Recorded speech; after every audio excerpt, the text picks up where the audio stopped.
Hey, and welcome back to the ADHD Biography with me, John Clarkson. This is a show where we talk to people who aren't just coping, aren't just surviving, but living and thriving with ADHD. On this week's episode, we're doing something a little bit different, something that with ADHD we often don't do, and that's taking a break and reflecting on what we've done so far and everything that we've achieved, everything we've learned from the guests we've had on the show already. So, on this next clip, you're going to hear from our first guest, Jack Murray. Jack talks about something that really helps clear his mind during the day. That because if you're stuck in an office all day, you're sat. There's no kind of your body's trying to get you to do something. So in your lunch breaks and your breaks, actually going out and doing something, it can help quite a lot. So in my last position, I was going out for my hour lunch breaks. I was going out for a nice walk around Bristol, which an hour walk around Bristol, then coming back, it really did help. And you could see kind of the productivity you can have just later into the day. As you So heard there, Jack talks about the impacts of exercise and how that can be beneficial for managing his downsides of ADHD, clearing his mind, helping him focus for the day. It's a recurring theme throughout this show. A lot of our guests have talked about exercise and the positive experience it's had on them. I'd really be interested to know your experiences with exercise. How does that help and impact your ADHD? Drop us a comment below and let us know. On to the next clip. And this comes from Dan Temple, our second guest on the show. Dan talks about a really useful method that he's implemented, which I've also implemented myself following this episode, and it's been really positive. Here it is. But the journaling for me is the big one. It's just taking that time. The gratitude journal is a positive. There's nothing negative in there. The reason I mentioned about the boys is I could say, like, went down to Isle of Wight to the boys last week, and I stopped myself because there's sometimes I want to write this in, and this happened, but this happened, but that happened. But actually, irrelevant all that, only just putting positives. Yeah. Things that I'm grateful for. What do I wake up?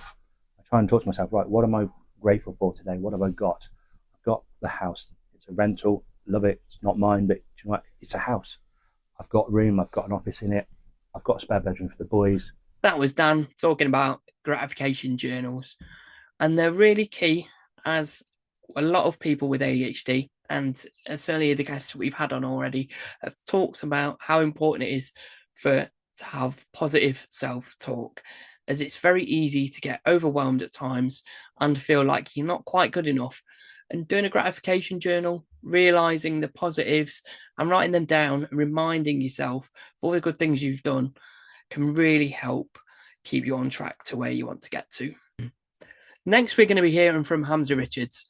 In this next clip, Hamza talks about things that maybe you should look to avoid if you're looking to manage those downsides of your ADHD. Here, take a look. So like I have a really big sweet tooth, so I have to avoid sugar because sugar is terrible for individuals with ADHD. Um, I haven't quite, I'm not quite on your level in terms of avoiding the caffeine. I'm still really bad with the caffeine. Um, but yeah, like I avoid sort of doom scrolling late at night because then I'm just not going to sleep for a really long time. So yeah, those two really used to affect my ADHD, used to really make my symptoms a lot worse. But when I kind of reduced the sugar intake, reduced the scrolling on social media, I've seen a lot of improvements. So this was a key takeaway for me, as it's really easy to get sucked into things that give you dopamine quite easily, quite quickly, in the forms of sugar, in the forms of TikTok scrolling, Facebook scrolling, whatever it might be. So we've heard from Hamza what he avoids and what works for him. Let us know the things that you avoid and that works for you to manage your downsides of your ADHD. Last but not least, we're hearing some advice from our most recent guest, Tyler Mitchell. Here it is. Yeah, so those systems that I had developed naturally, I still lean on a lot of them. But I've also seen that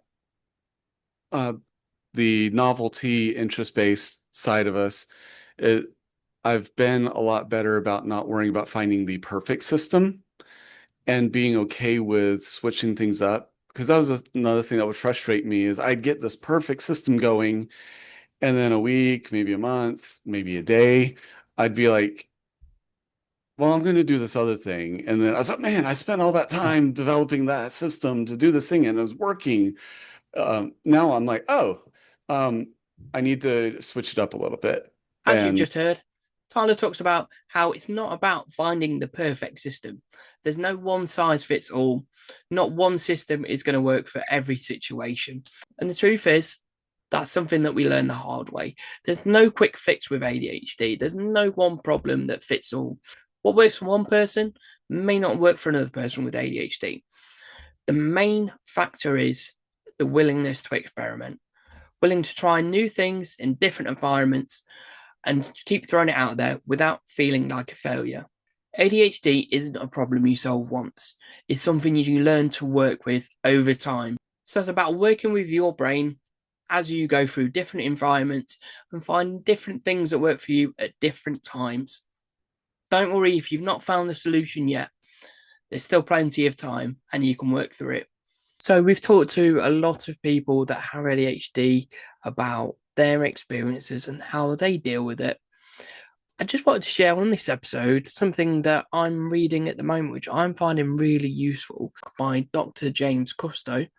He released a book called How to Thrive with Adult ADHD. And there's 7 pillars within this book that he explains that can help you manage your symptoms. So if you're looking to find more information about ADHD or how to manage those symptoms, I definitely recommend adding this to your reading list, or maybe even listening, as it is in audiobook form as well. If there's anything that you've read or listened to that stood out to you, please share it in the comments, as we'd love to know.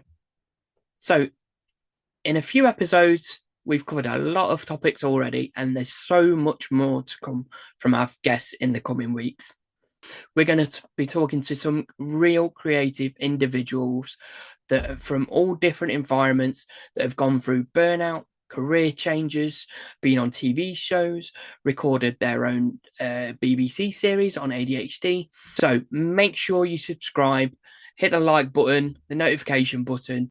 Make sure you follow us on our platforms to keep up to date with the latest episodes and hear it here first. Thank you for watching. See you next time.